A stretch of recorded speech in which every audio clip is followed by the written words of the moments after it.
Selamat datang di modul perkuliahan Jaringan Komunikasi dan Data. Pada modul perkuliahan ini kita akan coba untuk mempelajari kelanjutan dari materi sebelumnya, yaitu mengenai wireless link. Pada modul ini kita akan mengkhususkan untuk mempelajari mengenai wireless LAN. Wireless LAN merupakan beberapa protokol yang kita gunakan untuk mengakses internet ya lewat jaringan wireless router ya. Oke, jadi ini adalah yang akan kita gunakan. Protokol yang digunakan adalah IEEE 802.11 atau protokol wireless LAN. 82011 ini sebagai identifier bahwa yang digunakan adalah wireless LAN.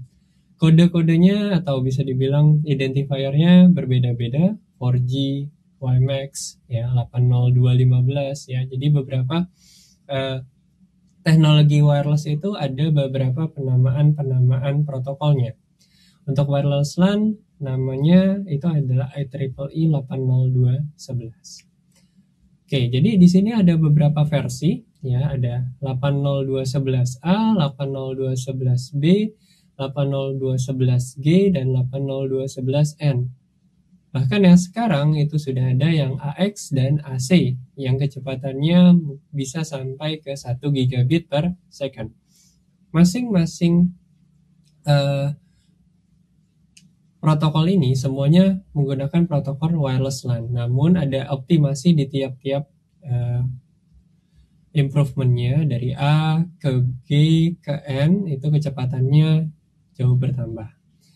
Nah, seluruhnya menggunakan CSMA CA atau Carrier Sense Multiple Access Collision Avoidance ya. Jadi berusaha di sana protokol ini berusaha agar collision tidak dapat terjadi. Collision itu diminimalisir. Nah, di sini kalau kita lihat arsitektur dari 802.11 LAN ya, dia tidak memiliki ruang lingkup yang besar seperti misalnya 4G ataupun 3G yang ruang lingkupnya misalnya bisa berkilometer. Di sini ruang lingkupnya 10 sampai 30 meter. Nah, di sini ada wireless host ya, dan ada base station atau bisa kita bilang sebagai access point. Wireless host itu misalnya adalah laptop kita ya, sedangkan access point itu adalah ini ya, bisa berupa wireless router. Terus ada juga yang ad hoc mode ya, artinya satu device dengan device yang lain saling berkoneksi satu sama lain tanpa menggunakan access point. Dan di sini 802.11 menggunakan namanya channel ya. Jadi wireless host itu diassign ke dalam channel tertentu ya. Biasanya ada 11 channel, tapi tidak tertutup kemungkinan sampai ada 14 channel tergantung versi dari 802.11-nya atau wireless LAN-nya. Ya, jadi nanti di assign channel tersebut ya untuk beberapa host sehingga masing-masing host memiliki channel. Tidak tertutup kemungkinan bahwa satu channel itu bisa dipakai bersama-sama. Namun memang ada mekanisme di mana antara satu host dengan satu host yang lain harus bisa bergantian menggunakan channel tersebut. Oke. Dan biasanya juga kita diberikan IP address ya menggunakan DHCP. Dan ini adalah beberapa channel yang bisa kita lihat. Jadi ada beberapa channel di 802.11b. Gambarannya akan coba saya tunjukkan ya dengan menggunakan real hardware. Ya, saya akan coba mempersiapkan real hardware tersebut. Ya, jadi kalau kita lihat di sini ada beberapa channel untuk protokol 802.11b. Untuk protokol-protokol yang sejenis 802.11 juga ada memang perbedaan jumlah channel, cuman maksimum sekitar 14 channel. Nah, sekarang saya coba aktifkan display saya di smartphone. Nah, di sini kalau kita lihat ya, kita connect ke dalam satu device ya atau satu access point. Di sini kebetulan ada 2 SSID di mana 2 SSID tersebut di-create oleh access point yang sama atau bisa dibilang satu device yang sama. Ya, jadi device tersebut bisa mendefine access point-nya. Jadi dia bisa mendefine access point untuk satu dengan nama access point me dan satu lagi dengan access point me guest. Nah, sekarang saya coba buka untuk sebuah aplikasi di mana aplikasi tersebut akan coba melakukan analisis terhadap Wi-Fi yang ada di sekitar saya. Pada aplikasi ini digambarkan dari 1 sampai 14 yang di horizontal, dia merepresentasikan channelnya. Ya, jadi ada channel 1 sampai 14. Di mana akses point saya di sini menggunakan channel 4 hingga 8. Akses point lain yang tetangga saya ada yang menggunakan 1 dan 5, 7 dan 11. Ya, jadi sebenarnya jika akses point itu cukup banyak dan channelnya itu juga banyak, ya artinya saling bertabrakan antar satu sama lain. Artinya channelnya sama-sama menggunakan channel yang sama, biasanya nanti akan ada gangguan atau interferensi atau ada yang kalah sinyalnya. Ya, jadi terlalu banyak akses point di sekitar kita juga tidak terlalu bagus karena channelnya dia akan overlap sehingga frekuensi yang kita gunakan juga sama, yaitu frekuensi 2,4 GHz untuk Wi-Fi ini. Nah, kebetulan karena saya dekat dengan akses point saya, mungkin hanya berbeda 5 meter dengan akses point saya, jadi sinyalnya yang digambarkan oleh vertikal dari minus 90 sampai minus 30, saya bisa dapat minus 40 karena bedanya akses pointnya cuma 2 meter atau 1 meter. Jadi memang sinyalnya sangat bagus. SNR-nya atau signal to noise ratio-nya itu sangat besar dibandingkan dengan yang lain karena jauh gitu. Ya, jadi dengan menggunakan ini kita bisa melihat seberapa besar signal kita terhadap akses point kita. Jadi kalaupun kita jalan dari satu tempat ke tempat yang lain, kita juga bisa ngecek misalnya kita di ruangan, apakah ruangan kita benar-benar bisa dijangkau atau enggak. At least kita dapat minus 60 itu sudah cukup untuk kita, ya sudah cukup baik untuk kita berselancar menggunakan internet. Tapi di bawah itu biasanya nanti akan ada gangguan entah itu putus atau data transfer rate-nya menjadi lebih pelan. Ya, ini adalah grafik mengenai kekuatan sinyalnya, ya yang sudah kita bahas pada modul sebelumnya atau signal to noise ratio. Ya, jadi kalau kita lihat di sini untuk lebih jelasnya, dia akan mengupdate ya terus-menerus sama seperti 4G dan 3G juga, ya dia akan diupdate secara terus-menerus. Ya, jadi berikutnya di sini ada penggunaan channelnya, ya channel 1, 2, 3, 4, 5 dan 6 hingga 14 di sini. Ya, jadi dari kualitasnya. Nah, kalau kita lihat lagi di sini kita bisa lihat akses point ini adalah kekuatan sinyalnya, ya cukup kuat karena memang sangat dekat. Ini juga ada di channel 6, ya kita bisa secara manual merubah channel-channel yang kita miliki di sini. Jadi kita bisa merubah channel-channel tersebut sesuai dengan keinginan kita. Dari wireless routernya kita bisa ubah. Ya artinya untuk device ini di channel berapa itu bisa kita atur. Kemampuan untuk mengatur channel ini itu bisa membuat manajemen dari WiFi menjadi lebih baik, terutama untuk WiFi yang sangat bisa kita bilang padat. Ya, itu bisa jauh lebih baik ketika kita memanage channel-channel yang ada di dalam WiFi ini. Oke, ya, jadi itulah gambaran bagaimana suatu channel di dalam network kita yang bisa saling overlap ya antara satu channel dengan channel yang lain. Ya, jadi terdapat kemungkinan overlap seperti kita lihat di sini, dia menggunakan channel yang sama, bahkan frekuensinya juga sama, yaitu 2,4 GHz. Padahal ini bukan WiFi saya, yang warna hijau itu bukan WiFi saya. Jadi ada kemungkinan terjadi error atau interferensi, entah nanti salah satu sinyal akan direndahkan atau diperlemah, atau sinyal satunya akan lebih kuat. Namun itu tergantung dari kedekatan device kita dengan antena dari access point tersebut. Jadi cukup banyak faktor yang sangat mempengaruhi kualitas dari sinyal.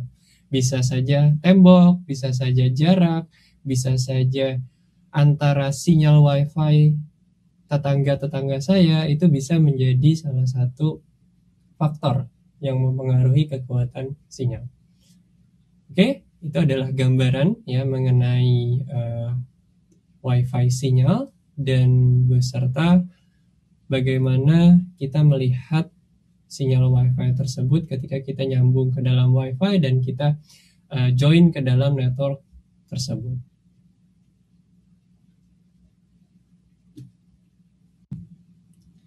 Ya, jadi dari gambaran demonstrasi tadi kita dapat melihat bagaimana suatu channel kita pakai agar bisa kita berselancar atau bisa join ke dalam network suatu access point.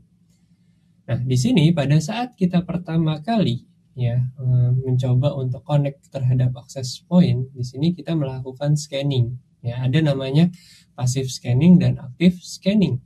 Passive scanning di mana antena frame ya, jadi beacon frame itu disend dari access point. Nah, host itu akan menerima ya request frame tersebut ya. Lalu dia merespon ke dalam access point. Jadi itu yang dinamakan dengan passive scanning. Sedangkan kalau active scanning di sini yang melakukan probe atau request itu dari hostnya. Ya, kalau kita lihat ini dari hostnya, dia melakukan request. Nah, probe response ya, dia akan mengembalikan respon tersebut ke hostnya. Terus ada association request ya, dari host ke access point, lalu dibalikin lagi respons dari association tersebut. Ya, jadi ada yang dari active scanning dan ada yang passive scanning. Nah, di sini juga seperti halnya yang ada di dalam Ethernet, ya di 802.11 atau wireless juga ada namanya CSMA-CA atau Carrier Sense Multiple Access Collision Avoidance. Ya. Jadi di sini berusaha menghindari dua atau lebih nodes mentransmisikan dalam waktu yang sama. Ya. Jadi di sini adanya namanya adalah no collision detection, tapi dia berusaha semaksimal mungkin agar tidak ada collision. Jadi ada namanya collision avoidance atau CSMA-CA. Ya, kalau di Ethernet kita tahu bahwa CSMA-CD, collision detection. Kalau di sini adalah CSMA-CA. Nah, jadi di sini yang akan digunakan ya, dia menggunakan mekanisme CSMA-CA. Pertama, ya, yang dilakukan oleh sender, dia yang pertama kali menggunakan dia mensense channel idle ya untuk melakukan yang namanya DIFS atau Distribute Coordination Function ya, interframe spacing ya. Itulah yang digunakan ya, ketika dia berusaha untuk mengirimkan channel tersebut ketika idle ya. Jadi dia menggunakan protokol namanya DIFS. Ya, jadi dia mentransmit seluruh frame ke dalam seluruh frame. Ya, jadi dia ada idle-nya dulu ya, namanya DIFS. Nah, jika channelnya busy ya, dia akan generate back of time. Back of time itu kayak delay. Ya. Jadi kalau masih ada yang sibuk menggunakan channel tersebut ya, atau bisa dibilang terokupai, maka dia akan nunggu dulu ya. Terus dia mengincrease terus menerus waktunya ya, nunggu untuk mencoba untuk mentransmit DIFS-nya. Nah, setelah si receiver menerima datanya di sini, setelah proses si receiver menerima datanya, maka receiver juga namanya menggunakan SIFS ya. Jadi digunakan agar dia menunggu ada delay terlebih dahulu untuk mengirimkan acknowledgement-nya. Ya, jadi sehingga dia melihat kanan kiri terlebih dahulu apakah ada data yang lewat atau enggak. lagi teroccupy atau enggak channelnya. Dia menggunakan SIFS atau Shortest Information Frame Spacing ya. Jadi dia menunggu delay terlebih dahulu untuk mengirimkan ACK-nya. Ya. Oke, jadi ACK-nya bisa dikirimkan ke sender. Itulah yang dilakukan untuk menghindari adanya collision ya. Dinamakan CSMA-CA. Nah, di sini juga kita menggunakan istilah ya. Jadi kita membiarkan sender untuk mereserve channel ya. Jadi tidak secara random saja. Dia menggunakan ada namanya request to send atau RTS packet ya. Jadi ke base stationnya dia mengirimkan RTS atau request to send ya. Dia mungkin ada collide ya secara dengan yang lain, tapi hanya sebentar. Dan itu yang tabrakan adalah request to send-nya, bukan datanya. Ya. Terus base station akan broadcast namanya CTS atau clear to send sebagai respons dari RTS. Artinya base station akan memberikan informasi kepada semua yang ada di dalam wireless tersebut bahwa clear to send ya. Dan itu didengar oleh seluruh node ya. Lalu berikutnya sender mentransmisikan data frame ya. Dan yang lainnya akan menunda transmisinya karena kayak sudah diumumkan bahwa kamu sekarang yang maju untuk mengirimkan data. Jadi yang lain stop dulu. Ya, jadi dia perumpamaan. Ada host A dan host B yang mengirimkan RTS atau request to send bersamaan ke dalam access point. Terjadi tabrakan. Otomatis salah satu harus jalan duluan. Ya, misalnya di sini A berjalan duluan, request to send ya, ke access point. Oke, access point akan mendefine bahwa clear to send ini untuk A. Ya, semacam kalau pesawat ingin terbang atau pesawat ingin mendarat, kan kita harus mengclear terlebih dahulu runway-nya. Dan runway tersebut hanya diperuntukkan bagi pesawat yang mendarat. Di sini sama juga. Access point-nya hanya diperuntukkan atau channel-nya hanya diperuntukkan bagi A. Clear to send untuk A. Otomatis yang lain tahu. Ya.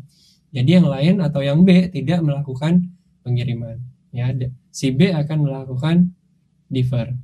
Lalu data dikirimkan oleh A dan acknowledgement-nya juga dikirimkan ke A.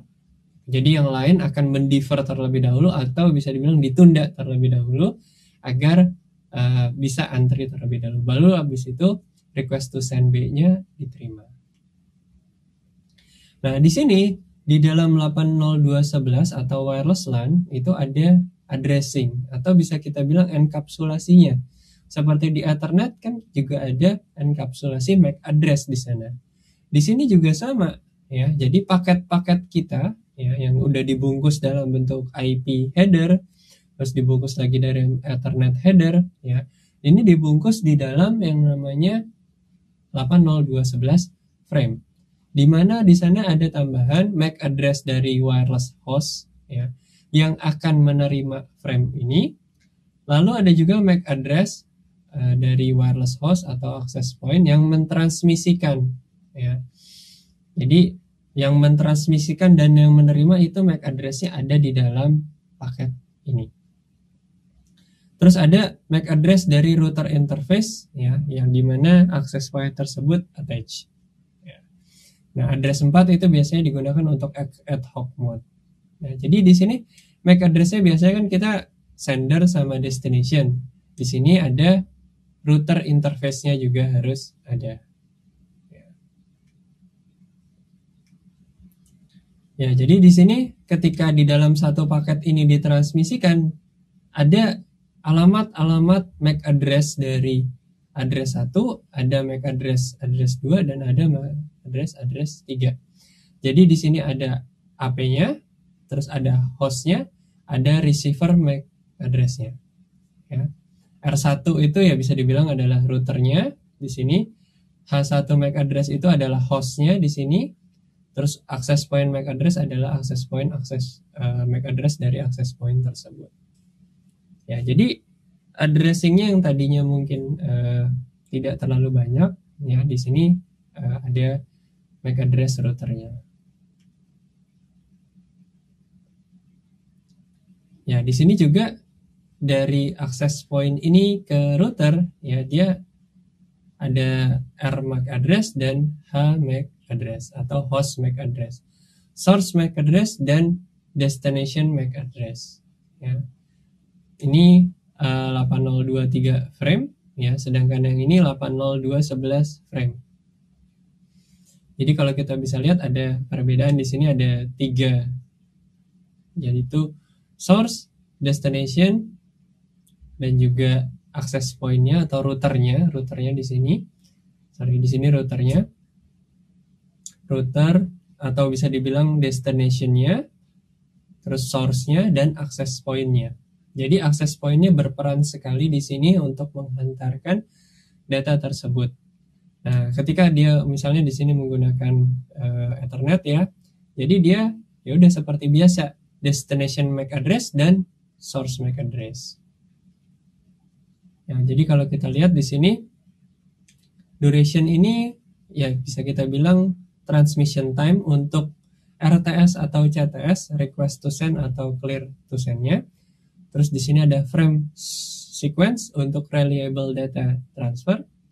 Terus di sini tipenya adalah tipe RTS, CTS, acknowledgement atau data. Jadi setiap bongkahan-bongkahan dari frame atau data tersebut dia memiliki address seperti ini, ya, atau properti seperti ini. Nah, bagaimana jika terjadi perpindahan dari satu tempat ke tempat yang lain, ya? Nah, di sini ada mekanisme di mana